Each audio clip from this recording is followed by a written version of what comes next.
इस एपिसोड के स्टार्ट में हम देखते हैं कि किम और योंगसू वहाँ पर अपने ट्रक पर ट्रैवल कर रहे होते हैं और अचानक से वहाँ पर योंगसू कुछ दूर जाने के बाद अपने ट्रक को रोकता है और किम को बताता है कि आगे का रास्ता ब्लॉक है। और ये जो रास्ता ब्लॉक किया गया है इसे देखने से लगता है कि ये किसी मिलिट्री के लोगों ने रास्ता ब्लॉक किया है। वो शायद तक किसी मॉन्स्टर को यहाँ पर आने से रोक रहे होंगे। तो मुझे लगता है कि अभी हमें यहाँ पर अपना रास्ता चेंज कर लेना चाहिए और किसी और रूट से अपने डेस्टिनेशन पर जाना चाहिए। जिसको किम भी वहाँ पर देख रहा होता है और वो उसे योंगसू को कहता है कि 1 मिनट रुको, वहाँ पर ब्रिज के एंड पर देखो, वहाँ पर कुछ मॉन्स्टर होते हैं जिन्हें देखने के बाद किम कहता है कि अब मुझे समझ आया कि मिलिट्री वाले लोग किन मॉन्स्टर को रोकने की कोशिश कर रहे थे। उन मॉन्स्टर को देखने के बाद किम तो ये सोच रहा था कि अगर वो इन मॉन्स्टर को मार पाया तो वो अपने सब स्पेस का लेवल अप कर पाएगा। पर वहाँ पर योंगसू ये कहता है किम को कि वो जल्दी से जल्दी ट्रक को मोड़ता है और किसी और रास्ते पे चलता है क्योंकि ये रास्ता काफ़ी ज़्यादा खतरनाक है। पर तभी किम की नज़र रोड के साइड में बने हुए एक फुटपाथ पर जाती है, जिसे देखने के बाद किम के दिमाग में एक आइडिया आता है। जिसके बाद किम योंगसू को वहीं पर रुकने के लिए कहता है और उससे पूछता है कि क्या तुम उस फुटपाथ पर अब इस ट्रक को ड्राइव कर पाओगे। जिसके बाद योंगसू कहता है कि यह रास्ता थोड़ा पतला है पर वो यहाँ पर आराम से ड्राइव कर पाए, कोई दिक्कत नहीं होगी इससे ज़्यादा। जिसके बाद फिर किम उससे कहता है कि फिर अब हमें वापस पीछे मुड़ने की जरूरत नहीं है, तो अब हमें सीधा आगे बढ़ना चाहिए। जिसको सुनने के बाद योंगसू कहता है कि ऐसा नहीं हो सकता, तुम यहाँ पर जाने के बारे में तो नहीं सोच रहे। जिसके बाद किम कहता है कि हाँ, वो आगे बढ़ने के बारे में ही सोच रहा था। पर योंगसू भी मान जाता है और ट्रक को आगे बढ़ाने लग जाता है। योंगसू और किम आगे देखते हैं कि एक और कुन बाकी सभी मॉन्स्टर के साथ फाइट कर रहा होता है। स्टार्टिंग में लगता है कि वो और कुन सभी मॉन्स्टर के ऊपर भारी पड़ेगा, पर जब वो सारे मॉन्स्टर एक साथ उस और के ऊपर हमला करते हैं तो उसे नीचे गिरा देते हैं और उस और को जिंदा ही खा लेते हैं। जिसे देखना योंगसू तो काफ़ी ज़्यादा घबरा जाता है और किम को कहने लग जाता है कि किम, मुझे नहीं लगता कि तुम्हारा आगे बढ़ने का आइडिया सही है, मुझे लगता है कि अभी भी हमें वापस चलना चाहिए। जिसके बाद वो किम योंगसू को कहता है कि क्या तुमने एक गेम का नाम सुना है जिसमें 3 अलग अलग रेसेस आपस में फाइट करती है। जिसे देखने के बाद योंगसू किम को बताते कि हाँ, उसने इस गेम के बारे में सुना है, उसकी जनरेशन में ऐसा कोई भी नहीं होगा जिसने इस गेम को नहीं सुना होगा। जिसके बाद किम उस गेम के बारे में बताने लग जाता है और उसे अपनी रियलिटी में भी कंपैरिजन करने लग जाता है। ये चीज़ें हमारे ज़्यादा काम की नहीं है, तो मैं इन सभी बातों का भी स्किप करूँगा और डायरेक्ट आगे चलती है। जिसके बाद वो योंगसू को किम आगे बढ़ाने के लिए कहता ट्रक, और योंगसू भी आगे बढ़ा देता। जिसके बाद योंगसू उस ट्रक को फुटपाथ पर एंटर करा देता है। उस ट्रक के वहाँ पर आने के साथ ही वो मौसे उस ट्रक को देख लेते हैं और उसकी तरफ आने लग जाते हैं। जिसके बाद किम अपनी स्टेटस विंडो को खोलता है और वहाँ पर कहने लग जाते कि वो कब से वेट कर रहा था कि वो स्किल को कहीं पर जाकर यूज़ कर सके और लगता है कि अब वो स्किल को यूज़ करने का टाइम आ गया है। जिसको किम उस स्किल को अनलॉक कर देता है। वो स्किल होता है ऑटो शिपमेंट। जिसके बाद किम उसे 10 माइलस्टोन लगाकर उस स्किल को अनलॉक कर देता है और फिर वो पैक्स से कहता कि अभी जो भी उसके पास माइलस्टोन बचे हैं उससे वो शिपिंग स्पीड को तेज़ कर दे। इसका पैक्स 5 माइलस्टोन के साथ शिपिंग स्पीड को 100 तक पहुंचा देता है। जिसे देखने वाला किम कहता है कि ये हुआ ना कुछ अच्छी बात, अब आएगा ना गेम खेलने में मजा। वो ये बात करते हैं कि तभी वो सारे मॉन्स्टर किम के ऊपर फाइट करने के लिए आ जाते हैं। जिसका किम एक डबल डोर फ्रिज को सिलेक्ट करता है और उन सभी मॉन्स्टर के ऊपर लगातार फेंकने लग जाता है। एक फ्रिज के साथ ही काफ़ी ज़्यादा मॉन्स्टर वहाँ पर मरने लग जाते हैं और किम को काफ़ी ज़्यादा माइलस्टोन भी रिसीव होते हैं वहाँ पर। जिसे देखने वाला किम भी काफ़ी ज़्यादा खुश होता है वहाँ पर। और किम सोच रहा था कि अगर वो अभी फ्रिज की जगह किसी एक्स को यूज़ करता तो उसके लिए काफ़ी ज़्यादा अच्छा नहीं रहता, क्योंकि एक एक्स को अगर वो 100 किलोमीटर पर आवर की स्पीड से फेंके तो भी हाउंड्स को ज़्यादा फर्क नहीं पड़ेगा, क्योंकि ये हाउंड सिर्फ स्पीड नहीं है इनके पास, ये काफ़ी ज़्यादा क्विक भी है। तो वो ये एक्स को डॉज भी कर सकते थे और अगर किसी हाउंड को एक्स लग भी जाती और मर भी जाता तो भी इन्हें ज़्यादा कोई फर्क नहीं पड़ता और वो फिर भी मेरी तरफ फाइट करने के लिए आगे बढ़ते, जिसके कारण इन्हें हराना बहुत ज़्यादा मुश्किल होना था। पर अगर एक एक्स की जगह वो फ्रिज को यूज़ करे तो यहाँ पर काफ़ी ज़्यादा बड़ा डिफरेंस आ जाता है, क्योंकि एक फ्रिज की रेंज काफ़ी ज़्यादा दूर तक होती है और वो काफ़ी ज़्यादा हैवी होता है, जिसके कारण वो एक साथ ही काफ़ी सारे हाउंड्स को मार सकते हैं और यही डिसीजन उसके लिए काफ़ी ज़्यादा अच्छा रहेगा। फिर किम वहाँ पर कहने लग जाता है कि अब उन्हें इस हाउंड के ऊपर ध्यान देने की ज़रूरत नहीं है, अब पैक्स इन हाउंड को खुद ही मारता रहेगा तो अंदर जाकर आराम कर सकता है। अब उसे इन हाउंड्स की ज़्यादा टेंशन लेने की ज़रूरत नहीं है। फिर हमें ट्रक के अंदर का सीन दिखाया जाता है, जहाँ पर योंगसू इन सभी चीज़ों को होते ट्रक के साइड में रसर देख रहा था और काफ़ी ज़्यादा हैरान होता है और सोच रहा था कि मुझे लगा था कि मिस्टर किम सिर्फ एक्स को थ्रो कर सकते हैं, पर यह चीज़ देखने के बाद अब उसे पता चल रहा कि मिस्टर किम एक्स के साथ और भी चीज़ों को थ्रो कर सकते हैं। ये काफ़ी ज़्यादा हैरानी की चीज़ है।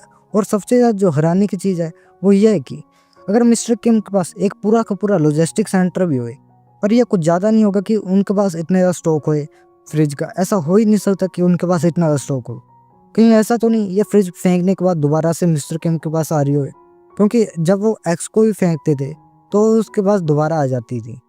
पर ऐसा भी नहीं हो सकता। कहीं ऐसी बात तो नहीं कि मिस्टर किम के पास वो इतना बोलते ही है कि तभी किम वहाँ पर आ जाता ट्रक के पास और योंगसू को पूछने लग जाता कि योंगसू क्या तुम्हें कुछ खाने के लिए चाहिए। वो उससे कुछ खाने के लिए पूछ रहा होता है कि तभी योंगसू किम से कहता है कि मिस्टर किम कहीं ऐसी बात तो नहीं है कि आपके पास लॉजिस्टिक सेंटर में इन्फिनिट स्टॉक है हर एक चीज़ का। जिसे सुनने के बाद किम कहता है कि क्या तुम्हें ये बात पता नहीं थी। और योंगसू कहता है कि मुझे लगा कि तुम एक्स को बार बार रिट्राइव इसलिए करो ताकि वो तुम उसे बार बार यूज़ कर सको। जिसका वो किम कहते हैं कि ऐसी बात नहीं है कि वो उसे बार बार यूज़ करने के लिए बुला रहा था। वो इसलिए उसे रिट्राइव करता था ताकि अगर वो उसे नहीं करेगा ऐसे तो वो रोड पर पड़ी रहेगी एक्स और बाकी लोगों को हार्म पहुंचा सकती थी। तो इसलिए वो एक्स को बार बार रिट्राइव कर लेता था। तो इसलिए तुम्हें मिसअंडरस्टैंडिंग हुई थी इस बात की। इसके बाद वो किम्स को दोबारा पूछता योंगसू कि तुम्हारे पास क्या सच में इन्फिनिट स्टॉक है खाने पीने का हर एक चीज़ का। जिसके बाद किम कहते हैं कि हाँ उसके पास है। जिसके बाद किम उससे पूछता है कि अब तुम जल्दी से बताओ कि अब तुम क्या खाओगे। जिसका योंगसू उससे कहता है कि वो एक डोनट लेगा और एक कोक लेगा। जिसको उससे वो चीज़ें दे देता है किम और वो वहाँ पर खाने में लग जाती है। जिसके बाद योंगसू कहता है कि मुझे यहाँ पर वजह शर्म आ रही है क्योंकि मैं तुम्हारे साथ ट्रैवल भी कर रहा था और मुझे अब तक तुम्हारी एबिलिटीज़ के बारे में नहीं पता था। पर किम योंगसू से कहता है कि तुम्हारा शुक्रिया कि तुमने मेरे ऊपर इतना ज़्यादा ट्रस्ट किया। अगर तुम्हें कभी भी किसी भी चीज़ की ज़रूरत हो तो मुझे बता देना। जैसे सुनने के बाद योंगसू कहता है कि मिस्टर किम आपका शुक्रिया पर मुझे इसकी कोई ज़रूरत नहीं है। उल्टा कि मुझे आपको शुक्रिया करना चाहिए क्योंकि आपने इस टनल को क्लियर किया अकेले और जिसके कारण मैं अपनी फैमिली से मिल पाऊँगा। अगर मैंने ये वाला ब्रिज क्रॉस कर लिया तो मेरा घर यहाँ से सिर्फ 1 घंटा दूर होगा, जिसके बाद मैं अपनी फैमिली से मिल पाऊँगा। जैसे सुनने में किम वहाँ पर काफ़ी ज़्यादा खुश होता है और कहता कि फिर तो ये तुम्हारे लिए काफ़ी ज़्यादा अच्छी बात है कि तुम जल्दी से जल्दी अपनी फैमिली से मिल पाओगे। जिसका योंगसू वहाँ पर थोड़ा सा उदास होता है, कहता है ऐसी बात तो है पर मैं यहाँ पर उम्मीद करूँगा कि मेरी फैमिली वहाँ पर सेफ होगी। फिर किम भी यहाँ पर समझ जाता है कि अभी योंगसू कैसा फील कर रहा है, तो उसे थोड़ा सा चीयर अप करने के लिए किम योंगसू से कहता है कि क्या तुम अभी अपनी इस हालत में अपनी फैमिली को मिलने के लिए जाओगे। जिसका सुनने के बाद योंगसू कुछ अच्छे से समझ तो नहीं आता, तो फिर वो किम को पूछता है क्या अभी मेरे अंदर कोई प्रॉब्लम है कि जो मैं अभी अपनी फैमिली से नहीं मिल सकता। जैसे सुनने के बाद किम कहता कि एक बार तुम अपने कपड़ों की तरफ तो देखो कितने ज़्यादा गंदे हो रखे हैं। क्या तुम्हें अच्छा लगेगा कि अगर तुम अपनी फैमिली को इस हालत में जाकर मिलोगे। अब फिर किम आगे बताता है कि अभी हमें तुम्हारी फैमिली के पास पहुंचने में कुछ टाइम है, तो कैसा रहेगा कि तब तक हम तुम्हारे लिए कुछ नए कपड़े ढूंढ लें। क्या तुम्हारे कपड़ों के अंदर कोई स्टाइल है प्रीफर्ड। जैसे सुनने के बाद वहाँ पर थोड़ा योंगसू कुछ देर के लिए हंसता है और कहता है कि मिस्टर किम पहले तो आपने मुझे वहाँ से निकलने में हेल्प की और अब आप मेरे लिए कपड़ों में भी हेल्प करें, आपका काफ़ी ज़्यादा शुक्रिया। जिसका योंगसू कहता कि मुझे पता तो नहीं कि जिस टाइप के मुझे कपड़े चाहिए क्या आपके पास होंगे या नहीं होंगे। जिसका योंगसू से बता देता है कि फिर हमें कुछ देर के बाद का दिखाया जाता है जहाँ पर योंगसू ने अपने नए कपड़े पहन लिए होते हैं और बिल्कुल वो अलग से ही लग रहा होता है, बिल्कुल कूल सा। अगर आप पहले के योंगसू को और अब के योंगसू को कंपेयर करें तो ज़मीन आसमान का फ़र्क लगेगा। कोई पहचान ही नहीं पाएगा कि ये वही योंगसू है। और फिर इसके बाद किम और योंगसू आपस में बात करने लग जाते हैं, जहाँ पर किम योंगसू को बताता है कि हमें उनकी सारी प्रॉब्लम सॉल्व हो चुकी है, बस एक दो ही प्रॉब्लम पड़ी है। जैसे सुनने के बाद वहाँ पर योंगसू से कहता कि फिर हम जल्दी से यहाँ से चलते हैं। फिर योंगसू अपनी ट्रक के गियर लगाने लग जाता है और एक्सीलरेटर वो ऐसे गाड़ी को चला रहा था जैसे कि मानो मक्खन। जिसे देखने के बाद किम की वहाँ पर अलग फुट रखी होती है। वो सोच रहा था कि थोड़ा धीरे चला वरना तू मुझे मार ही देगा। फिर योंगसू वहाँ से निकालने लगा ट्रक को अपने स्टाइल में। जिसके बाद थोड़ी देर बाद किम योंगसू को कहता कि योंगसू कुछ धीरे कर ले ट्रक को, उसकी हालत यहाँ पर बिल्कुल ख़राब हो रखी है। जिसके बाद योंगसू किम को कहता कि अब इसकी ज़रूरत ही नहीं है क्योंकि हम हमारी डेस्टिनेशन पर पहुँच चुके हैं। फिर किम अपने ट्रक से बाहर निकलते हुए बाकी सारी बिल्डिंगों की तरफ देखते हुए हमें बता रहा था कि ये बिल्डिंग है इतनी ज़्यादा ख़राब कंडीशन में इसलिए दिख रही है क्योंकि ये बिल्डिंग है कुछ पुराने टाइप की है और यहाँ का सराउंडिंग भी कुछ पुराना ही है। पर यहाँ पर एक चीज़ बहुत ज़्यादा अलग है, यहाँ पर बिल्डिंगें बेशक डिस्ट्रॉय हो रखी है पर यहाँ पर कोई भी कॉर्प या डेड बॉडीज़ नहीं मिलेंगी जैसे कि हमें मेन स्ट्रीट पर दिख रही थी। फिर योंगसू और किम अपने ट्रक से दोनों बाहर आ जाते हैं और योंगसू अपनी फैमिली के घर के पास आ जाता है और सोच रहा था कि मेरी फैमिली सही रहेगी मेरी फैमिली सही रहेगी। बस मुझे यहाँ पर इस डोर में अपने पासपोर्ट डालना है और गेट को ओपन करना है। बस मुझे यहाँ पर गेट को ओपन करना है, सब कुछ ठीक होगा।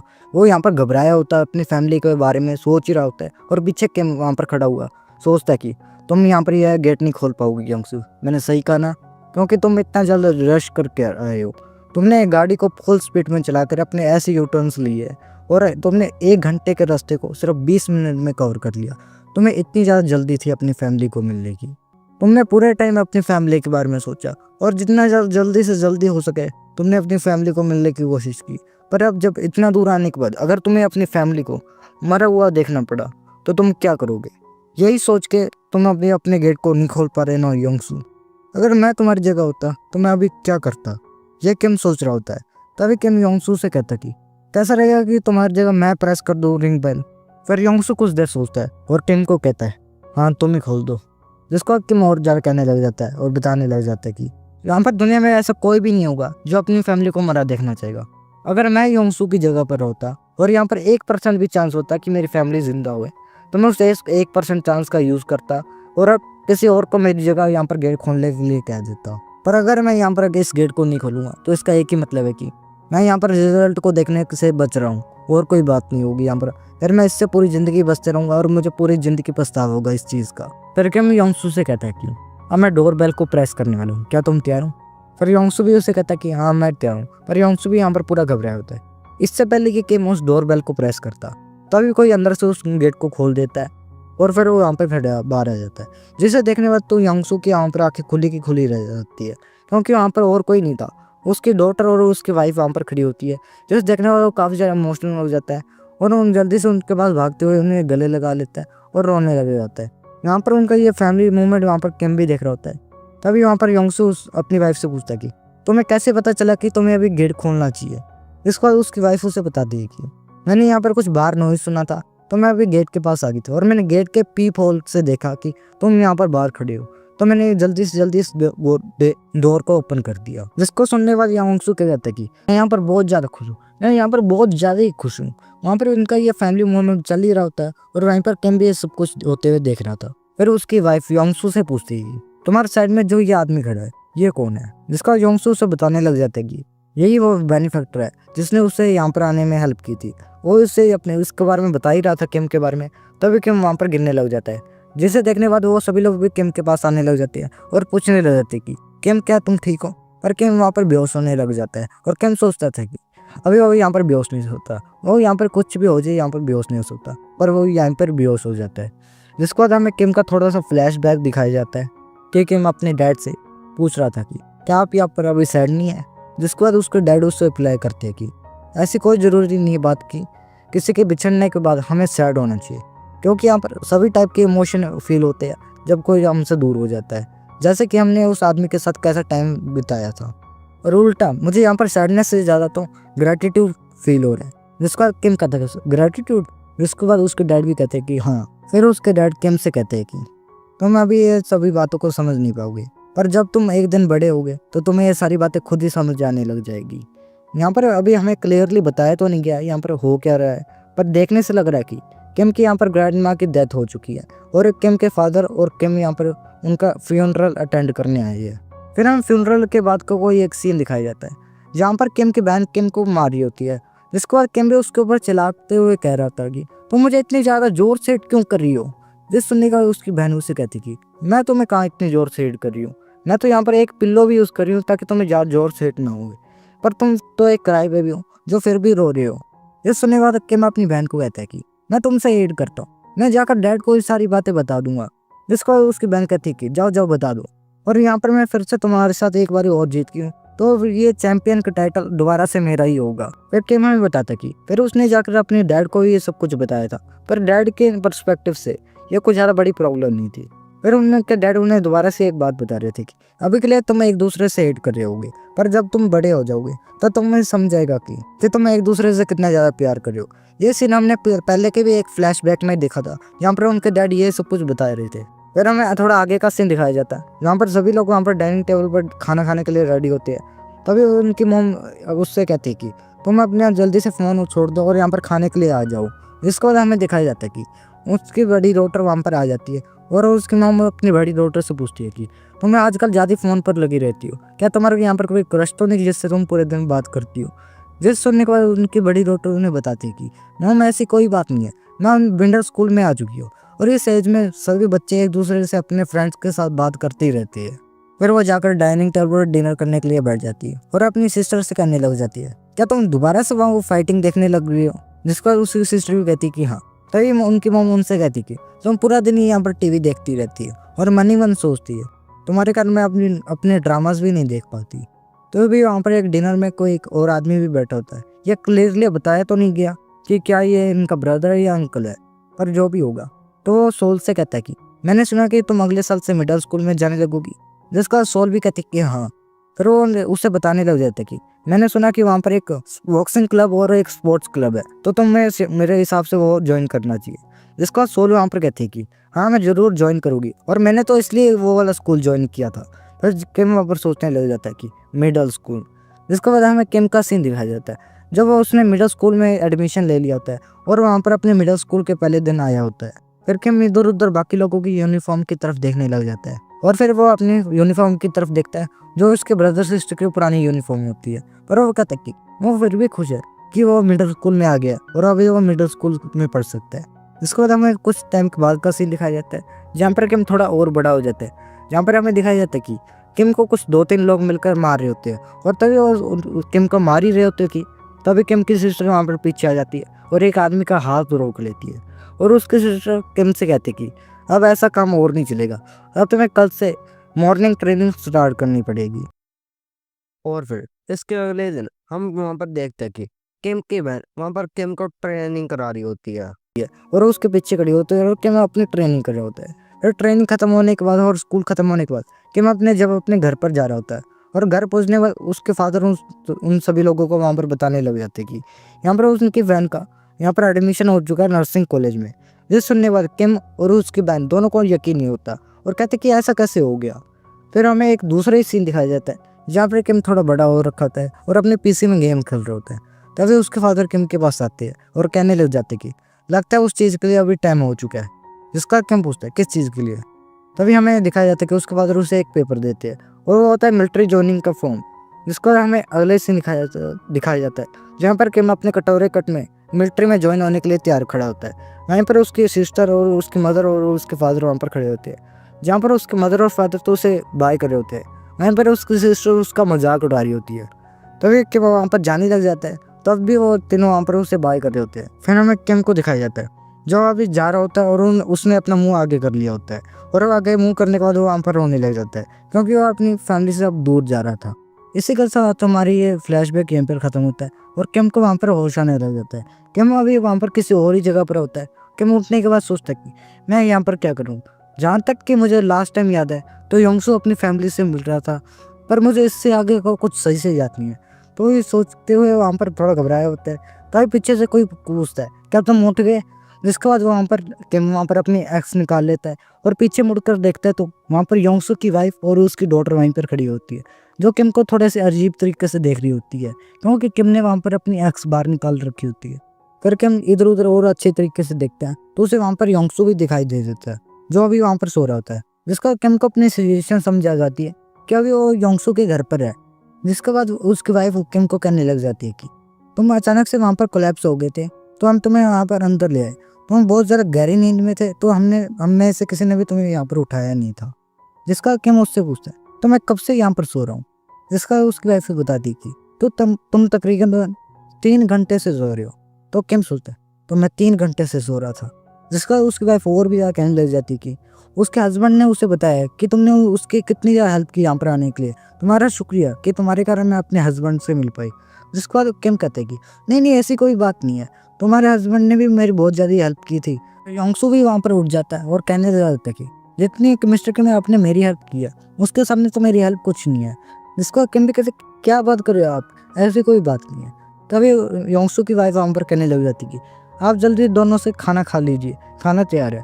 और मेरे हस्बैंड ने अब तक खाना भी नहीं खाया, उन्होंने कहा कि जब मिस्टर किम यहाँ पर जागे तो वो उनके साथ ही खा लेंगे, तो इसलिए आप दोनों जल्दी से खाना खा लीजिए।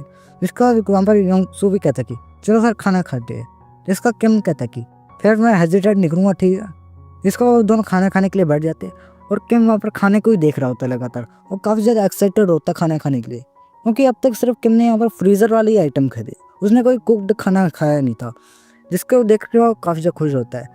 तभी उसकी वाइफ यहाँ पर कहने लग जाती कि मुझे पता नहीं था मिस्टर किम को क्या ये खाना पसंद है या नहीं, मैं कुछ इससे भी अच्छा बनाना चाहती थी पर हमारे पास ज़्यादा इंग्रेडिएंट नहीं थे तो मैं ज़्यादा बना नहीं पाई। जिसको सुनने के बाद वहाँ पर किम भी कहता है कि ऐसी कोई बात नहीं, अभी के टाइम के लिए ये तो एक लग्जरी है, ये भी बहुत अच्छा मील है। फिर उसके बाद कहती है ठीक है, फिर आप दोनों यहाँ पर एंजॉय कर लीजिए, मैंने और मेरी डॉटर ने यहाँ पर खाना खा लिया तो अब हम दोनों यहाँ से जा रहे हैं, आप दोनों यहाँ पर आराम से अपना खाना खा लीजिए। फिर किम और योंगसू अपना खाना खाना शुरू कर देते हैं। जैसे कि उस खाने की एक बाइट लेता है तो मानो कि वो उसे तो जन्नत नसीब हो जाती है। उस खाने को खाने के बाद सोचता है कि क्या खाना है, क्या टेस्ट है इसका, वो उस खाने के फ्लेवर्स के अंदर ही खो जाता है और कहने लग जाता है कि इस खाने को खाने के बाद ऐसा लग रहा है कि जैसे कि मैंने ऐसा खाना बहुत सेंचुरीज के साथ नहीं खाया। लास्ट टाइम मैंने अच्छा खाना तब खाया था जब वो मिलिट्री से डिस्चार्ज हुआ था, उसके बाद से वो को बहुत ही ज़्यादा बेकार खाना खा रहा था। ये सब कुछ वो वहाँ पर सोच ही रहा होता है कि तभी योंगसू किम से कहने लग जाता है कि मिस्टर किम आपके फाइनल डेस्टिनेशन गंगनम थी ना। जिस सुनने बाद किम भी कहता है कि हाँ, पर क्यों पूछ रहे हो तुम। इसका योंगसू से बताते हैं कि मैंने अपनी वाइफ को भी जाकर बताया था कि आप अपनी फैमिली को ढूंढने जा रहे हो। इसके बाद मेरी वाइफ ने मुझे कहा कि मुझे भी आपके साथ चलना चाहिए, तो मैं भी आपके साथ आपके डेस्टिनेशन पर चलूँगा। जिस सुनने पर किम योंगसू से कहता है कि रुको रुको, मेरी फाइनल डेस्टिनेशन गंगनम नहीं है, मुझे उससे भी आगे जाना होगा। मेरा प्लान गंगनम के बाद उजिंगवू जाने का है, जिसके लिए मुझे काफ़ी टाइम तक के लिए एक व्हीकल की ज़रूरत पड़ेगी। जिसे सुनने वाले योंगसू कहता कि हाँ मैं समझ गया आपकी बात, पर मेरी भी यहाँ पर एक कंडीशन है, पहले हम बाहर जाकर बात कर लेते हैं। पर वो दोनों बाहर आ जाते हैं और वहाँ पर किम कहने लग जाता कि तो तुम्हारा ये मतलब है कि तुम मुझे वहाँ पर गंगनम में छोड़ के आओगे और जब हम वहाँ पर पहुँच जाएंगे तो तुम मुझे ट्रक दे दोगे और मुझे वहाँ पर तुम्हें एक इलेक्ट्रिक बाइसिकल देनी पड़ेगी वापस आने के लिए। तो क्या यही तुम्हारी कंडीशन। जैसे सुनने के बाद वहाँ पर योंगसू कहते कि हाँ, आपको ये सुनने से शायद तक कोई ज़्यादा बड़ी कंडीशन नहीं लग रही, पर यही है, मैं आपको वहाँ तक छोड़ आऊँगा मिस्टर किम। फिर किम कहता कि हाँ मैं समझ गया तुम कहना क्या चाहते हो। फिर किम मन ही मन सोच रहा था कि मुझे समझ नहीं आ रहा योंगसू, तुम मुझे वहाँ तक पहुँचाना क्यों चाहते हो, तुम इतना रिस्क क्यों ले रहे हो मेरे लिए। मुझे पता है कि तुम्हारे पास एक अच्छी ड्राइविंग स्किल है, उससे तुम बहुत सारे मॉन्स्टर के साथ बच सकते हो, पर फिर भी वहाँ तक जाना तुम्हारे लिए काफ़ी ज़्यादा खतरनाक रहेगा। और अब जब तुम अपनी फैमिली के साथ मिल भी चुके हो और तुम्हारे पास खाने पीने की भी सप्लाईज है, तो हमारे पास अब कोई भी रीज़न नहीं है कि तुम मुझे वहाँ तक छोड़ के हो, और तुम फिर भी ऐसा क्यों कर रहे हो। वो ये सारी बातें योंगसू के बारे में सोच रहा था किम यहाँ पर। फिर किम योंगसू से कहते कि तुमने इतना लंबा सफ़र किया ताकि तुम अपनी फैमिली से मिल पाओ, और अब तुम जब अपनी फैमिली से मिल चुके हो तो अब तुम मुझे मेरी हेल्प करने के लिए इतना ज़्यादा रिस्क क्यों उठा रहे हो। जिस सुनने वाले योंगसू से रिप्लाई करते हैं कि मिस्टर किम क्या आपने मेरी मदद नहीं की थी, फिर आप ही बताइए, फिर आपने मेरी हेल्प क्यों की थी। जिस सुनने वाले वहाँ पर किम कुछ बोल नहीं पाता और वहाँ पर चुप हो जाता है। उसका योंगसू कंटिन्यू करता है कि अगर आप मेरी हेल्प नहीं करते तो मैं कभी भी अपनी फैमिली से मिल नहीं पाता, अगर मैं उस टर्म को भी पास कर लेता तो भी कोई गारंटी नहीं थी कि मैं अपनी फैमिली से मिल पाता, या रास्ते में कोई मॉन्स्टर मुझे मार सकता था। तो आपने जब मेरी उस टाइम पर हेल्प की थी तो अब मेरा फ़र्ज़ बनता है जब आपकी हेल्प करने का टाइम है तो मैं हेल्प करूं। और क्या हम दोनों एक ही सिचुएशन में नहीं है क्या। मुझे पता है कि आपने एक अच्छी एबिलिटी अवेक की है, पर इसका ये मतलब तो नहीं कि आपको वहाँ तक पहुँचने में कोई डिफ़िकल्टी फेस नहीं करनी पड़ेगी। अब जब वर्ल्ड बिल्कुल ही रूइंड हो चुका है और अभी भी हम सभी लोग अपनी अपनी फैमिली की सेफ्टी के बारे में सोचते हैं। मैंने जब उस टर्न को क्लियर किया तो मैंने भी अपनी लाइफ को रिस्क किया था, तो क्या आपको नहीं लगता कि हम दोनों सेम डिफ़िकल्ट सिचुएशन में हैं। तो क्या अच्छा नहीं रहेगा कि हम एक दूसरे की मदद करें जब वर्ल्ड बिल्कुल ज़्यादा रूइंड हो चुका है। जिसके बाद वो बोलने का थोड़ा कहता है कि अब जब मैंने आपको इतना कुछ कह दिया हेल्प करने का, तो मुझे अजीब लग रहा है कि मैं आपकी हेल्प कर रहा हूँ। जिसके बाद कहता है कि आपको ज़्यादा परेशान होने की ज़रूरत नहीं मिस्टर किंग, मैं इतना भी ज़्यादा पागल नहीं जो मैं अपनी और अपनी फैमिली की लाइफ को रिस्क करूँगा। अगर वहाँ पर कोई भी डेंजरस सिचुएशन हुई तो मैं वहाँ से जल्दी भाग जाऊँगा, आपको मेरी फिक्र करने की ज़्यादा ज़रूरत नहीं है। पर किम योंगसू से कहता है कि जैसे कि तुम्हें मेरी सबस्पेस एबिलिटी के बारे में पता ही होगा, जहाँ पर मैं कोई भी आइटम को स्टोर कर सकता हूँ और बिना मेरी परमिशन के उस सबस्पेस में कोई भी एंटर नहीं हो सकता, और जब तक मैं उस सबस्पेस को मेंटेन कर करूँगा तो वहाँ के सारे आइटम भी डुप्लीकेट होंगे। जिस सुनने वहाँ पर योंगसू कहते कि हाँ मिस्टर किम, ये सब कुछ तो मुझे पता है, आपने ये सब कुछ मुझे पहले बता दिया था, पर आप यहाँ पर कहना क्या चाहते हो। जिस सुनने वहाँ पर किम कहता है कि अगर तुम मेरी हेल्प करना चाहते हो और मेरे साथ आना चाहते हो, तो मेरी भी यहाँ पर एक कंडीशन है। जिसे सुनने वाले योंगसू कहता है एक कंडीशन। फिर किम उसे बताने लग जाता है कि सबसे पहले मेरी कंडीशन ये है कि तुम्हें मेरे फाइनल डेस्टिनेशन तक चलना होगा और मेरी हेल्प करनी होगी। और मेरी दूसरी कंडीशन ये है कि यह सब कुछ मैं यहाँ पर अकेला नहीं कर सकता, यहाँ पर मुझे तुम्हारी भी हेल्प की ज़रूरत होगी। जब हमने पिछली बार उन सभी ड्रॉग्स को मारा था तो मैंने अपने सब स्पेस का लेवल अप 2 कर लिया था। इसके कारण मैं अपने सब स्पेस में बाकी लोगों को भी ला सकता हूँ, जिसमें तुम और तुम्हारी फैमिली भी आती है।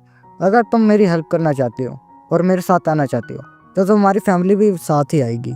इस सुनने के बाद वहाँ पर फिर ये सुनने के बाद योंगसू अपने ग्लासेस को लगाता है और कहता है कि फिर तो मैं अपनी डॉटर और वाइफ को जल्दी से जल्दी लाता हूँ, फिर हम तुम्हारी फैमिली को ढूंढने के लिए यहाँ से निकलते हैं। और फिर इसके बाद हम यहाँ पर किम के स्टेटस विंडो देखते हैं, जहाँ पर किम ने अपने सब स्पेस का लेवल अप कर लिया होता है। और अब किम की मेंटेनेंस कोर्स 1 माइलस्टोन से होकर 6 माइलस्टोन हो चुकी होती है। और अब किम टोटल 20 लोगों को अपने सब स्पेस में भी रख सकते हैं। और किम को अपग्रेड करने के साथ एक नई एबिलिटी भी मिली थी, जिसके कारण अब वो सब स्पेस में कोई एक नया आइटम भी ऐड कर सकता है। बस वो इस एबिलिटी को एक बार ही यूज़ कर सकता है। जिसे देखने का किम थोड़ा हैरान होता है और सोचता है कि अब उसकी मानना मेंटेनेंस कॉस्ट 1 माइलस्टोन से 6 माइलस्टोन होगी। अब उसे थोड़ी प्रॉब्लम तो होगी यहाँ पर कोई बात नहीं। और वो सोचता है कि बाकी सारी चीज़ें वो बाद में देख लेगा, अभी उसके पास इतना टाइम नहीं है। पर वो सोच ही रहा था तभी किम के पास एक दूसरी स्टेटस विंडो आ जाती है, जहाँ पर बताया जाता है किम को कि कोई अनजान लोग सब स्पेस में एंटर होने की कोशिश करे, क्या तुम उन्हें आने के अलाउ करोगे या नहीं करोगे। जिसका किम भी उन्हें अलाउ कर देता है। अलाउ होने के बाद हमें दिखाई जाते कि योंगसू और उसकी फैमिली, तो वो तीनों लोग सब स्पेस में एंटर हो गए होते हैं। उसकी फैमिली सब स्पेस को देख के काफ़ी ज़्यादा हैरान होती है और सोचती है कि ये क्या है। जिसका किम वहाँ पर पैक्स को बुलाता है और वो योंगसू की फैमिली को बताता है कि ये पैक्स है, अगर तुम्हें यहाँ पर किसी भी खाने पीने किसी भी चीज़ की ज़रूरत हो तो तुम इसे बता देना, ये तुम्हें वो सारी चीज़ें प्रोवाइड कर देगा। जिसके बाद उसकी वाइफ किम से पूछती है क्या तुम सच में श्योर हो कि तुम हमें ये सब कुछ फ्री में यूज़ करना देना चाहते हो, क्योंकि ये बहुत ज़्यादा एक्सपेंसिव चीज़ है, तुम्हें एक बार दोबारा सोच लेना चाहिए। जिसका बाद किम उसकी वाइफ को कहता कि तुम यहाँ पर कोई भी चीज़ की टेंशन मत लो, तुम्हें जो चीज़ चाहिए तुम वो ले सकती हो। वैसे भी यहाँ पर इन्फिनिट स्टॉक है, अगर तुम यहाँ पर कुछ भी लोगी तो डुप्लीकेट हो जाएगा, तो तुम यहाँ पर फील फ्री करो कुछ भी यूज़ करने के लिए। फिर किम योंगसू को बताता कि अभी के लिए योंगसू तुम कुछ देर आराम कर लो, फिर आधे घंटे के बाद हम यहाँ से चलने के लिए निकलेंगे। फिर ये किम ये कुछ कह कर वहाँ से जाने लगता है। फिर हमें पीछे दिखाया जाता है जहाँ पर योंगसू अपनी डॉटर को कह रहा था कि क्या तुम मेरे साथ इतने टाइम के बाद खेलना चाहोगी। और वहाँ पर उसकी वाइफ भी कहती कि मैं तुम्हारे लिए कुछ स्नैक्स ले आता हूँ। फिर वहाँ पर उसकी फैमिली के बीच ऐसा ही मूवमेंट चल रहा होता है और किम भी उसे देख के काफ़ी ज़्यादा खुश होता है। फिर किम सोचता है जब तक योंगसू यहाँ पर आराम करे तब तक कैसा रहेगा कि मैं अपनी एबिलिटीज़ को चेक करूँ। वहाँ पर उसके सामने उसकी स्टेटस विंडो खुली होती है, जहाँ पर उसके पास एक नई एबिलिटी आ रखी होती है कि उसमें वो किसी भी 2 आइटम को मिक्स करके कोई एक नया आइटम बना सकता है और उसे अपने सब स्पेस में ऐड कर सकता है। और उसके पास एक दूसरी भी एबिलिटी आ रखी होती है जिससे वो उसके सामने जो भी कोई एक ऑब्जेक्ट है वो उसे अपने सब स्पेस में भी स्टोर कर सकता है। फिर किम थोड़ा सोचता है कि मेरे पास एक सब स्पेस है जिसमें मैं कोई भी चीज़ एक चीज़ को स्टोर कर सकता हूँ और उसे कभी भी यूज़ कर सकता हूँ और उसमें मेरे अलावा कोई एंटर नहीं हो सकता।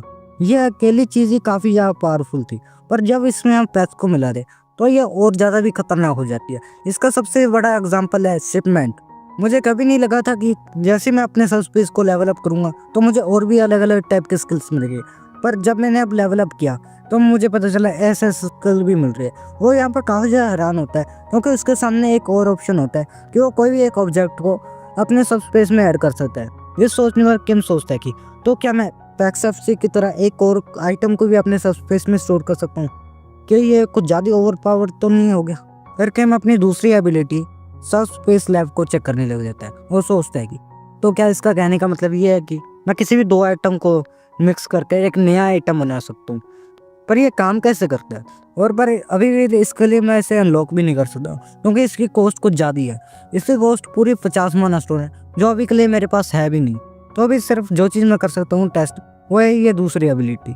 इसका वो सोचता है कि जब उसे पहले सब स्पेस की एबिलिटी मिली थी तब उसे लगा कि वो पागल हो गया और उसे ऐसी चीज़ें दिखने लग गई है, तो उसने कैजुअली कह दिया कि वो पैक्सएफसी को स्टोर करना चाहता है। पर उसे नहीं पता था कि ये पूरा पैक्सएफसी उसके अंदर स्टोर हो जाएगा, और वो हो भी गया था। तो क्या इस बार उसे फिर क्या स्टोर करना चाहिए। जिसका कुछ देर ऐसे सोचता है, फिर वो कहता कि वो इस पूरी अर्थ को यहाँ पर स्टोर करना चाहता है। जिसके बाद सिस्टम पूछता है क्या तुम इस पूरी अर्थ को स्टोर करना चाहते हो। जिसका किम भी कहता है हाँ। इसके बाद उसके पास दोबारा एक नोटिफिकेशन आता है जहाँ पर उसे बताया जाता है कि अर्थ को स्टोर करने में वो फेल हो गया सिस्टम, वो अर्थ को स्टोर नहीं कर सकता। जैसे देखने वाला केम कहता है कि अब मुझे पता चल गया कि ये अर्थ को स्टोर नहीं कर सकता।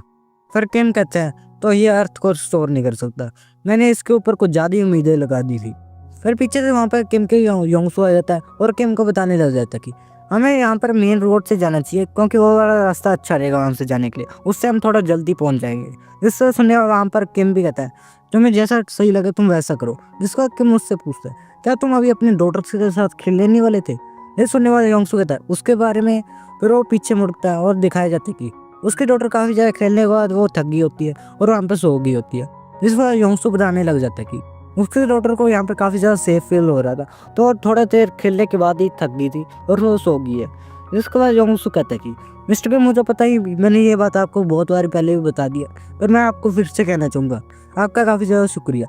यह सुनने के बाद किम कहता है कि तुम्हें शुक्रिया कहने की जरूरत नहीं, तुमने भी मेरी काफ़ी ज़्यादा हेल्प की है, वैसे ही हमें एक दूसरे की हेल्प करनी चाहिए। फिर हमें दिखाया जाता है कि किम और योंगसू दोनों अपनी ट्रक पर बैठ गए होते हैं और ड्राइव करने के लिए तैयार होते हैं। तभी किम को पता नहीं अजीब सा लगता है और सोचने लग जाता है कि उसे पता नहीं यहाँ पर कुछ अजीब सा ही फील हो रहा है। फिर किम योंगसू की तरफ देखता है और योंगसू किम की तरफ। इसको योंगसू कहता है कि मिस्टर किम यहाँ पर मैं सिर्फ आपके लिए एक चीज़ में हेल्प कर सकता हूँ, वो है ड्राइविंग, क्योंकि उस ड्राइविंग में सबसे ज़्यादा तेज़ कर सकता हूँ। जिसे सुनने के बाद वहाँ पर किम की थोड़ी फटती है और किम उससे कहता है कि क्या तुम थोड़ा धीरे नहीं चला सकते। इस सुनने के बाद वहाँ पर योंगसू कहते हैं कि नहीं मिस्टर किम, आपने मेरी बहुत ज़्यादा हेल्प किया तो मैं ऐसा नहीं कर सकता। जिसको योंगसू पूरी स्पीड से अपने ट्रक को चलाने लग जाता है, वो इधर जाता है उधर जाता है। पर थोड़ा दूर जाने के बाद किम कहता है कि इस रोड पर ज़्यादा कोई मॉन्स्टर नहीं है, तो देखने से ऐसे लगता है कि ज़्यादातर मॉन्स्टर वहीं पर होते हैं जहाँ पर ज़्यादा लोग होते हैं। जिसे सुनने वाला वहाँ पर योंगसू भी कहता है हाँ, पर फिर किम कहता है कि मैंने इस एरिया के बारे में कभी भी नहीं सुना था कि ऐसी भी कोई रोड है सियोल में। इसका योंगसू से बताते कि ये एरिया थोड़ा अंडर कंस्ट्रक्शन में था, तो आपने इसके बारे में ज़्यादा नहीं सुना होगा। इसका योंगसू थोड़ा और कहता है कि ये रोड थोड़ी बेशक ख़राब होगी पर यहाँ पर कोई मॉन्स्टर नहीं है और कोई भी अनजान लोग नहीं है, तो ये अच्छा रहेगा हमारे लिए। इसके बाद किम भी कहता कि हाँ, और हमें किम की हालत दिखाई जाती है जो बिल्कुल ही पतली हो रखी होती है और वो सोच रहा था कि ये जल्दी से जल्दी रोड ख़त्म हो ताकि उसकी हालत ठीक हो। फिर हमें कुछ समय के बाद का सीन दिखाया जाता है जहाँ पर योंगसू ट्रक को ड्राइव करते हुए थोड़ा आगे आ गया होता है। फिर हमें थोड़ा वहाँ पर दिखाया जाता है कि वहाँ पर कुछ बैरिकेड्स लगे होते हैं। उन बैरिकेड्स को वहाँ पर योंगसू भी देख लेता है। फिर वो किम को बताने लग जाता है कि आगे कुछ बैरिकेड्स लगे हैं और उन बैरिकेड्स को देखने से लगता है कि वो कुछ मिलिट्री के लोगों ने लगाए। तो क्या इसका ये मतलब है कि यहाँ पर कुछ मिलिट्री के लोग भी है। जिसे किम थोड़ा इधर उधर देखता है और कहता है कि उसे तो नहीं लगता कि यहाँ पर ये बैरिकेड्स मिलिट्री के लोगों ने लगाए। जिसका योंगसू पूछता है ऐसा क्यों। फिर हमें एक ट्रक के साइड मिरर में दिखाया जाता है जहाँ पर उनके पीछे एक ब्लैक कलर की कार आ रखी होती है, जहाँ पर किम बताता है कि इन लोगों को देखने से लगता है कि इनके पास मिलिट्री के वेपन्स और व्हीकल्स है, पर ये लोग मिलिट्री के नहीं है। तो ये लोग काफ़ी देर से हमारे ऊपर नज़र रख रहे होंगे और हमारे पास आने का ही इंतज़ार कर रहे होंगे। उन लोगों को देखने से लगता नहीं कि हम इन्हें अवॉइड कर पाएंगे। इस सुनने वहाँ पर योंगसू कहते हैं फिर तो हम क्या करें मिस्टर किम, तो हमें क्या करना चाहिए यहाँ पर। इसका किम कहता कि मैं तुम्हारे स्टीयरिंग व्हील के आगे एक छोटा सा पोर्टल ओपन कर देता हूँ, तुम उस पोर्टल में वहाँ पर घुस जाओ और मैं इन लोगों को देखता हूँ। अगर ये कुछ डेंजरस लोग होंगे तो ये सबसे पहले शूट करेंगे हमारे ऊपर। फिर वो लोग भी उस ट्रक के पास आने लग जाते हैं। किम उन लोगों को देखने के बाद सोचता है तो ये 3 लोग हैं। जिसके बाद उनमें से एक आदमी वहाँ पर आने के बाद कहता है कि ओहो, लगता है इस ड्राइवर ने वो बैरिकेड्स देख लिए। मैं यहाँ पर इस ट्रक के टायर को फूटते हुए देखना चाहता था पर लगता है कि मैं देख नहीं पाऊंगा, मुझे यहाँ पर बहुत ज़्यादा गुस्सा आ रहा है। इस बार किम उस आदमी से पूछ लेता कि यहाँ पर हो क्या रहा है। इसका आदमी कहता कि तुम्हारा कहने का क्या मतलब है। और फिर इसके बाद वहाँ पर वो आदमी किम से कहता है तुम यहाँ पर कर क्या रहे थे, जल्दी से यहाँ से ट्रक से बाहर निकलो और कार्गो को ओपन करके हमें दिखाओ। जिसका किम भी वहाँ पर अपने ट्रक से बाहर आता है और कार्गो को ओपन कर देता है। कार्गो देखने के बाद वो आदमी कहता कि इस बार तो हमने एक जैकपॉट को हिट कर लिया। फिर वो किम से पूछता है कि यह सारा सामान तुम्हारा है क्या। इसका किम भी कहता है कि हाँ। इसका आदमी कहता है कि पर अब से ये तुम्हारा नहीं है, अब यह हमारा है, पर तुम ये सारी चीज़ें कहाँ से लेकर आए हो। जिससे सुनने के बाद वहाँ पर किम थोड़ा सोचता है और वो सोचने के बाद कहता है कि वही सब कुछ एक लॉजिस्टिक सेंटर से लाया है। अगर तुम मुझसे अभी ये पूछोगे कि वो लॉजिस्टिक सेंटर कहाँ है और उसका रास्ता क्या है, अगर मैं तुम्हें इसका रास्ता भी बता दूं तब भी तुम उस लॉजिस्टिक सेंटर तक नहीं पहुंच पाओगे, क्योंकि वो लॉजिस्टिक सेंटर का रास्ता बिल्कुल ही डिस्ट्रॉय हो चुका है। वहाँ पर सिर्फ मैं ही तुम्हें पहुँचा सकता हूँ। अगर तुम्हें और भी ऐसे सप्लाईज की ज़रूरत है तो मैं तुम्हारे लिए वहाँ से लेकर आ सकता हूँ। जिसको वो आर्मी थोड़ा किम को देखता है और फिर वो पूछता है कि वहाँ पर लॉजिस्टिक सेंटर में और कितना ज़्यादा स्टॉक पड़ा है। जिसको सुनने के बाद वहाँ पर किम कहता है कि वो तो यहाँ पर बस थोड़ा सा ही स्टॉक लाया है, अभी भी वहाँ पर बहुत ज़्यादा स्टॉक पड़ा है। इसके बाद उसका एक दूसरा आदमी होता है, वो अपने लीडर को बताता है कि लीडर उस चीज़ का टाइम हो गया। जिस सुने वहाँ पर वो आदमी कहता है कि क्या इतना जल्दी हो गया उस चीज़ का टाइम। जिसके बाद कहता है कि तुम्हें ये सारी चीज़ें जल्दी से जल्दी समेटो और फिर हमें चलना होगा यहाँ से। जिसका किम सोच रहा था कि यह किस चीज़ के बारे में कह रहे हैं, क्या किस चीज़ का टाइम हो गया। जिसको वो आदमी अपने दूसरे आदमी से कहता है कि तुम इस ट्रक को लेके चलो, मैं इस आदमी को अपने साथ लेके जाता हूँ। जिसको वो आदमी एक अपना मुक्का तैयार करता है पूरी पावर से और किम को मार देता है और एक ही मुक्के में वहाँ पर किम बेहोश हो जाता है।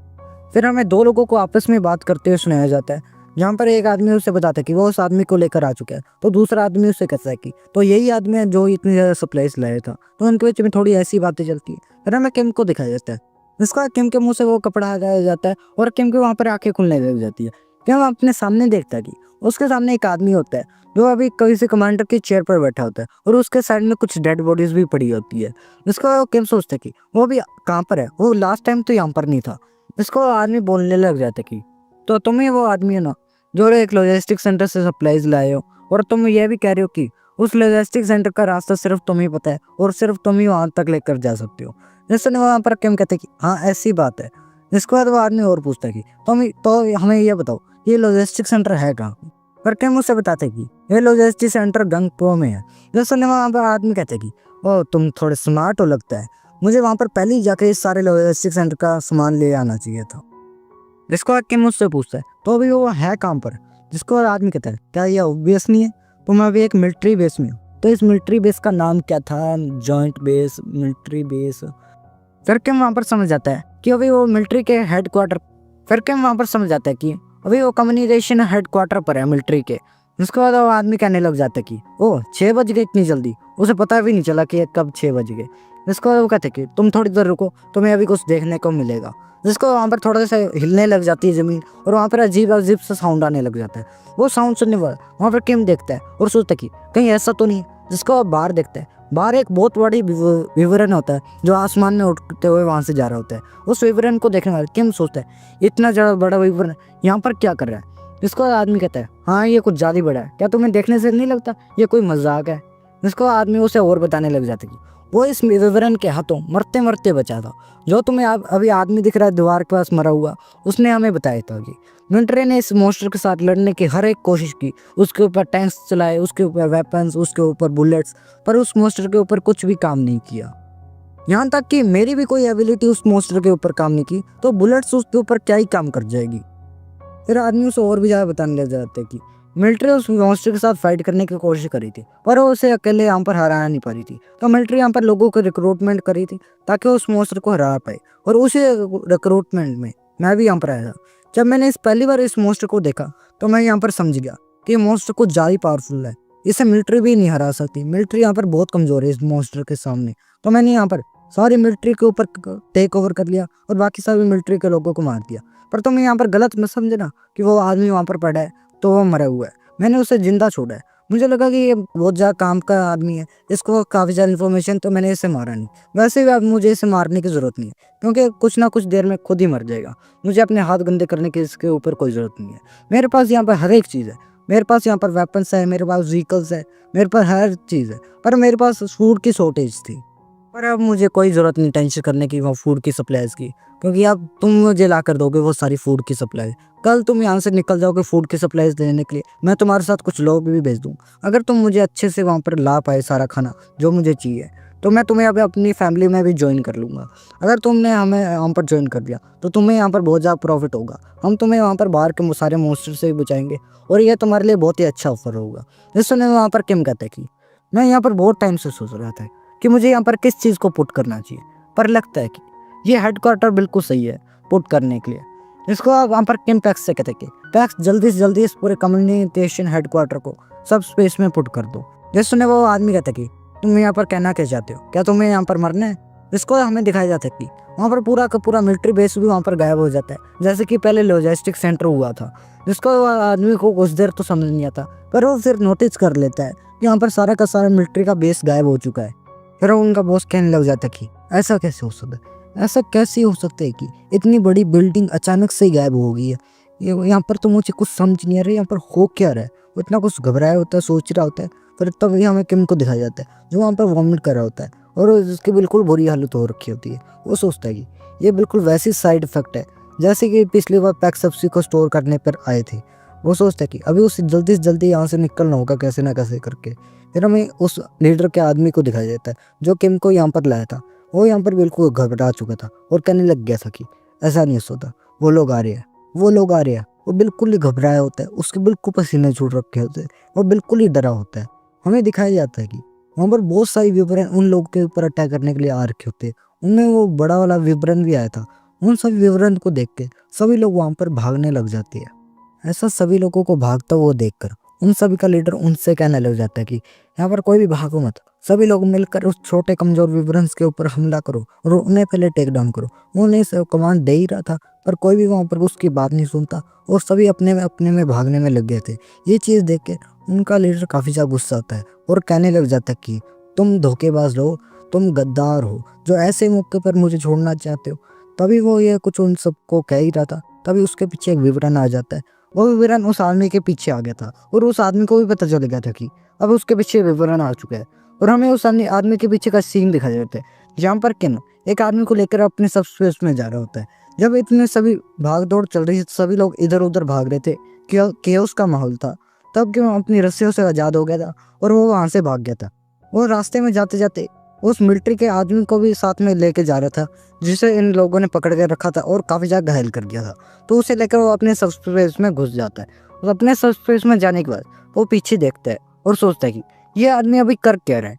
फिर हमें दिखाया जाता है कि उन सभी का लीडर उस विवरण के ऊपर मुक्के मार रहा था और कह रहा था कि तुम भद्दी छिपकली, तुम्हारी हिम्मत कैसी होगी मेरे बेस पे हमला करने की।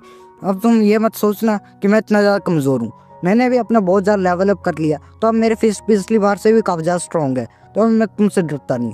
अभी मैं तुम्हें अपने फिस्ट के साथ ही एम्पर मार दूंगा। वो ये सब कुछ उस छिपकली से कह रहा था और उसे फिस्ट भी मारा था। ये देखने का किम थोड़ा सा आगे बढ़ जाता है और कुछ ऐसा एक्सप्रेशन बनाता है। तभी वहाँ पर योंगसू आ जाता है और किम को वहाँ पर आते हुए देख लेता है और वो किम के पास जाता है और उससे पूछता है क्या तुम यहाँ पर ठीक हो और ये आदमी कौन है तुम्हारे साथ। उसका किम उसे बताता है कि ये एक मिलिट्री का आदमी है जिसे कुछ गैंगस्टर ने मिलकर इसे काफ़ी ज़्यादा टॉर्चर किया और इसकी इतनी ज़्यादा बुरी हालत कर दी, तो मेरी जल्दी से जल्दी मदद करो और इसे बेड पर लाओ। इसके बाद दोनों मिलकर उसे एक बेड पर ला देते हैं और तभी योंगसू कहने लग जाता है कि इसे देखने से लगता नहीं कि इसके ऊपर कोई गहरा घाव है, पर ये इतनी ज़्यादा बुरी कंडीशन में है। क्या ये इसका हाल उन्हीं गैंगस्टर ने किया जिसे हम पहले मिले थे। ये सुने वहाँ पर किम कहता है कि हाँ शायद तक ये उन्हीं लोगों ने किया होगा, क्योंकि मैंने इसे खुद नहीं देखा तो मैं यहाँ पर कुछ कह नहीं सकता। और जहाँ तक कि मैंने सुना है ये पहले से एक बुरी कंडीशन में था, शायद तक ये भूखे रहने के कारण इतनी ज़्यादा बुरी कंडीशन में था। फिर ये सुनने वाला योंगसू कहता है तो ये फिर मेल न्यूट्रिशन होगा पक्का, पर जैसे ही होश में आएगा तो हमें इसे कुछ खाने के लिए दे देना चाहिए। जिसका किम भी कहता है कि हाँ तुमने सही कहा। इसका किम मुझसे पूछता है यहाँ पर कुछ देर पहले यहाँ पर कुछ बिल्डिंग्स आई होगी। जिसका योंगसू कहता है कि हाँ मैं तुमसे ये पूछना ही भूल गया, मैं तुमसे ये पूछने वाला था जैसे कि मैं तुमसे मिलता, ये यहाँ पर बिल्डिंग्स आई है, वहाँ पर आई है, तुम वहाँ पर जाकर चेक कर लो विंडो के पास। उसके बाद वो विंडो के पास जाकर देखती है और वहाँ पर वो बिल्डिंग्स को देख कर पूरा हैरान हो जाता है कि और कहने लग जाता है कि उसने सब स्पेस में ये सारा मिलिट्री बेस डाल तो दिया था, पर उसने इतना ज़्यादा एक्सपेक्ट नहीं किया था कि ये इतना ज़्यादा बड़ा हुआ मिलिट्री बेस, क्योंकि जब उसने इसे पुट किया था तब उसको ब्लाइंड फोल्ड था, तो उसे नहीं पता था ये मिलिट्री बेस इतना ज़्यादा बड़ा होगा। फिर किम योंगसू से कहते कि तुम इस मिलिट्री के आदमी के पास ही रहो, अगर ये जाग जाए तो मुझे बता देना, तब तक मैं ये सारा बेस घूम कर चेक करके आता हूँ, तुम यहीं पर रहना इसके बाद। इसके बाद योंगसू भी कहता है कि हाँ तुम आराम से जाओ, इसकी फिक्र मत करो, मैं यहाँ पर खड़ा हूँ इसके बाद। और मन ही मन सोच रहा था किम तुम यहाँ पर करना क्या चाहते हो, तुम एक पूरा का पूरा मिलिट्री बेस यहाँ पर ले बिना कुछ सोचे समझे, और अब तुम्हें पता चला कि इतना बड़ा है। वो यहाँ पर इस बारे में सोच रहा था और तभी वहाँ पर किम भी वहाँ से चल जाता है। फिर हमें किम को दिखाया जाता है जो अपनी साइकिल में पूरे मिलिट्री बेस को इधर उधर घूम रहा था और सोच रहा था कि वो इस मिलिट्री बेस को बहुत ही अलग अलग टाइप से भी यूज़ कर सकता है, क्योंकि यहाँ पर बहुत सारी एमोज है, यहाँ पर बहुत सारे एक्सप्लोजिव्स है, टैंक्स है, यहाँ पर और भी ज़्यादा चीज़ें जैसे कि गैस मास्क है, यहाँ पर बहुत सारे व्हीकल्स है। ये बिल्कुल ही परफेक्ट जगह है एक एपोकलिप्टिक वर्ल्ड में सर्वाइव करने के लिए।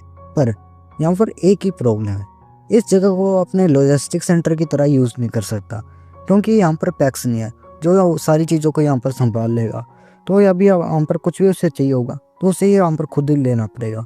पर यहाँ पर एक ही प्रॉब्लम है, यह बहुत बड़ी जगह है, यहाँ पर कोई भी चीज़ ढूंढने में उसका बहुत ज़्यादा टाइम वेस्ट होगा, जो एक बहुत बड़ी प्रॉब्लम है। उसने पहले ऐसा नहीं सोचा था कि ऐसी चीज़ होगी, उसे पहले पता ही नहीं था कि ये इतनी बड़ी जगह है। अब वो ये चीज़ को देखता है तो अब उसे पता चल रहा है कि ये कितनी ज़्यादा बड़ी प्रॉब्लम है उसके लिए।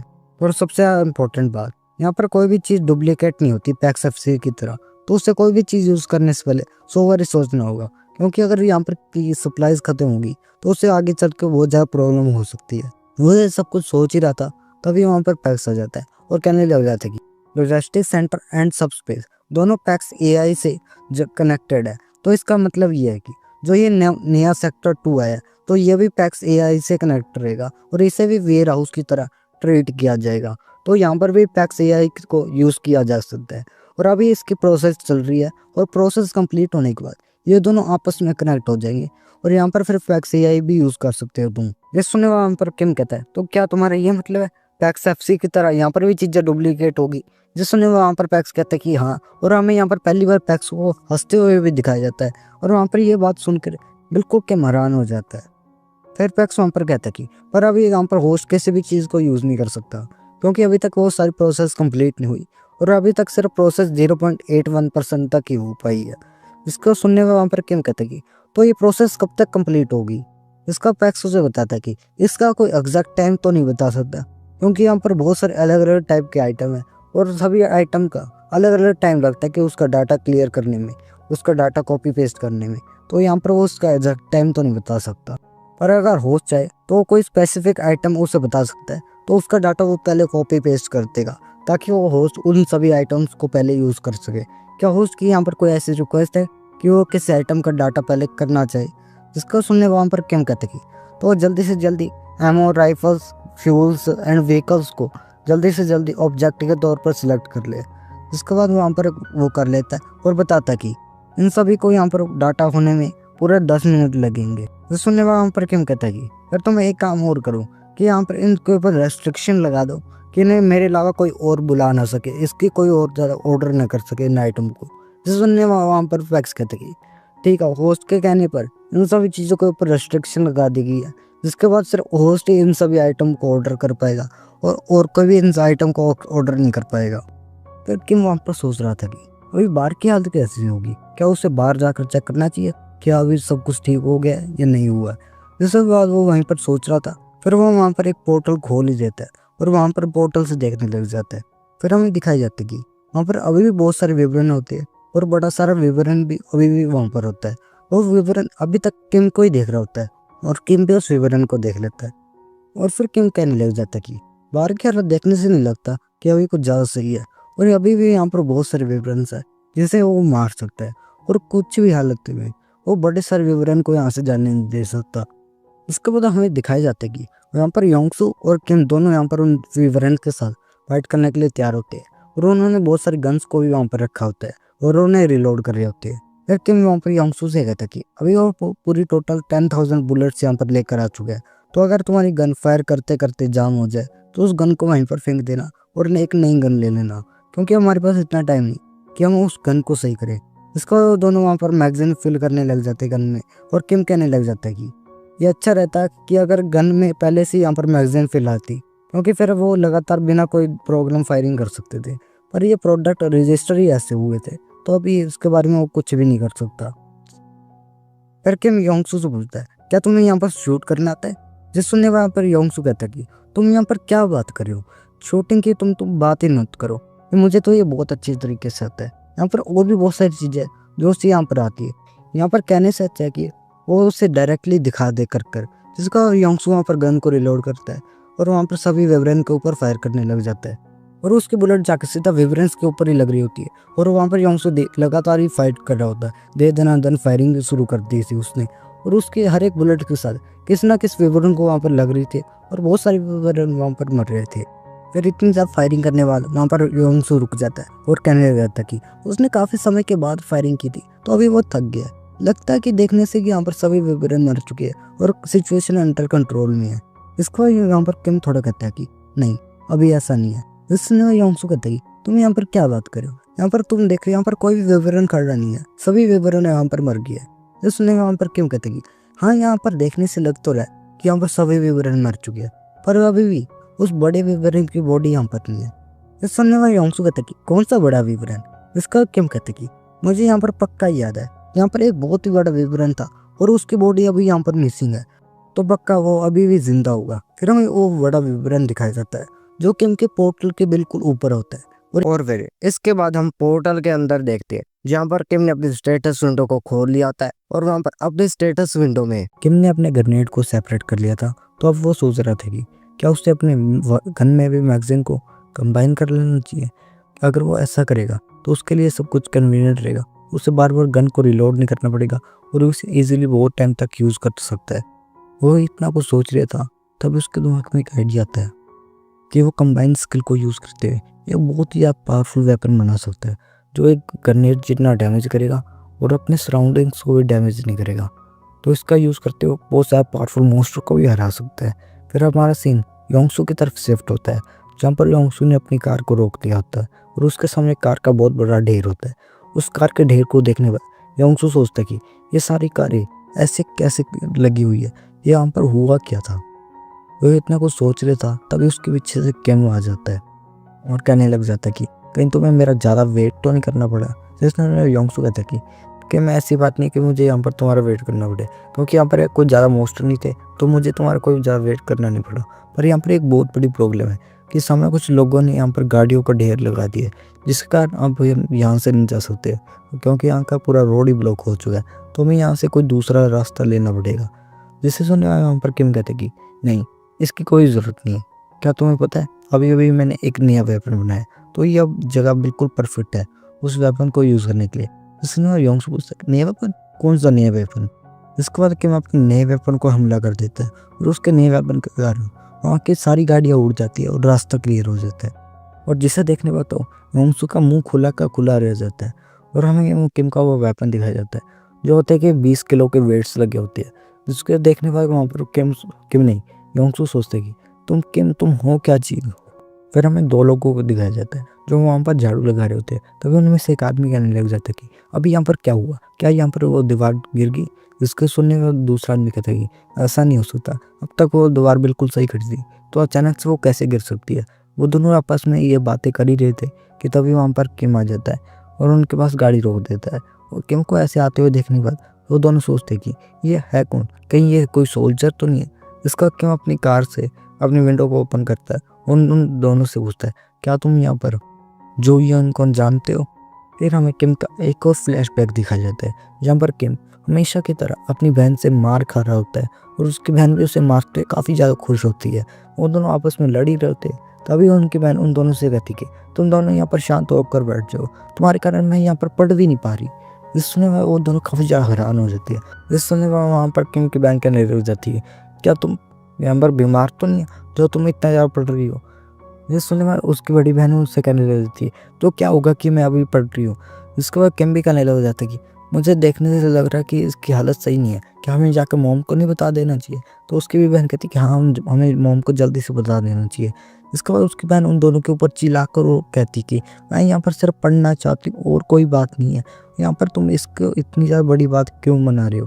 फिर किम हमें बताने लग जाते कि उसकी बहन पूरी 18 साल बड़ी है उससे, और वो जब 7 साल का था तो उसकी बहन ने यहाँ पर सीरियसली पढ़ाई करना शुरू कर दिया था। उसका ये अचानक सा चेंज देख कर सारी फैमिली परेशान हो गई थी।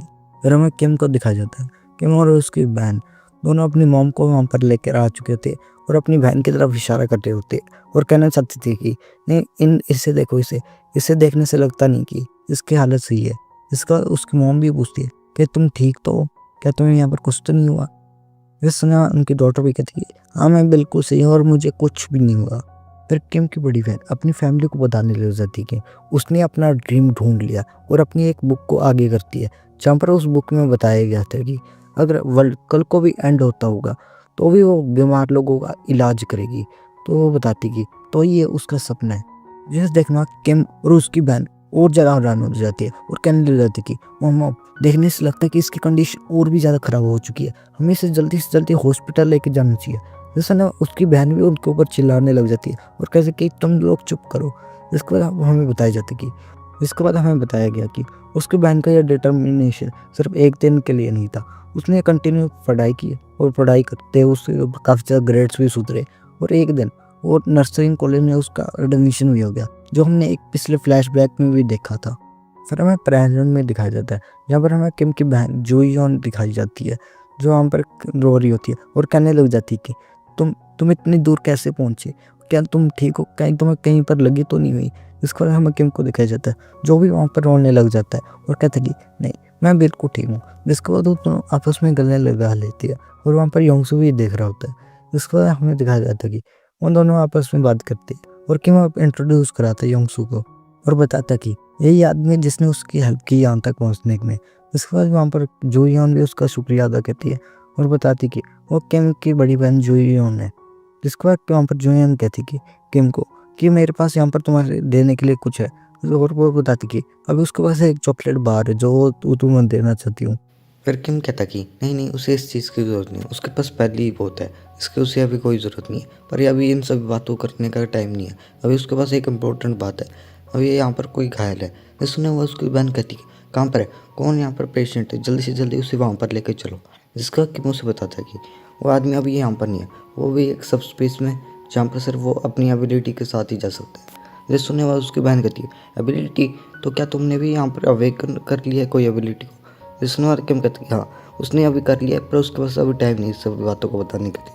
पर वहाँ पर जाने के लिए उसे अभी एक गेट को ओपन करना पड़ेगा। पर अगर वो यहाँ पर एक खुले जगह में एक गेट को ओपन करेगा तो सभी लोग वहाँ पर देख लेंगे और सभी लोगों को शक हो जाएगा, इसलिए उसे कम आराम से जाकर किसी सीक्रेट जगह पर इसे ओपन करना पड़ेगा।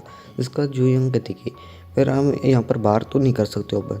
जिसके बाद किम कहता है फिर हम हॉस्पिटल के अंदर जाके इसे ओपन करते हैं। और सभी लोग हॉस्पिटल में चले जाते हैं। हॉस्पिटल में आने के बाद किम इधर उधर का सभी चीज़ ऑब्जर्व करने लग जाता है और फिर वो तीनों जाकर स्टाफ रूम में चले जाते हैं। स्टाफ रूम में जाने के बाद किम अपना पोर्टल वहाँ पर खोल देता है। पोर्टल को देखने वाले किम की बहन जोई हम देखने के बाद काफ़ी ज़्यादा हैरान हो जाती है और पूछने लग जाती है क्या ये सारी बिल्डिंग्स भी तुम्हारी एबिलिटी का हिस्सा है।